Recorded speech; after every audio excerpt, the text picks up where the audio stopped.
Hi, this is Visit Pro 3 channel. In today's video, I will show you how to minimize window on Macbook with a double click on the title bar. Before you get started, don't forget to subscribe and turn on the notification to keep you updated about this channel.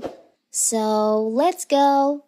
For those who are unfamiliar with Mac setup, it can be confusing, and doing a thing as simple as minimizing the screen or getting out of full screen mode can present a small challenge. However, once you get more familiar with the system, it can become quick, easy, and even intuitive. So what if you want to minimize your window on your MacBook by tap on the title bar on the window? So simple. So now as you can see first, I have opened some window on my title bar on my MacBook. And if you want to minimize, you can just click on the minimize menu.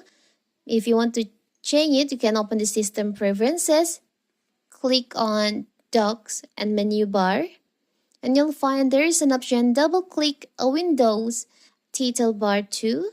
Here you can choose. By default it's set to zoom. So when you double click on the title bar in here, as you can see, the window become bigger. So now what if you want to change it to minimize, you can just change to minimize. You can choose on minimize. So now let's open the window. And if you double click on the title bar, the window will be minimized like this. It's so simple, right? So that is how to minimize window on MacBook by double click on the title bar. Don't forget to like and subscribe and turn on the notification to keep you updated about this channel. Thank you and see you.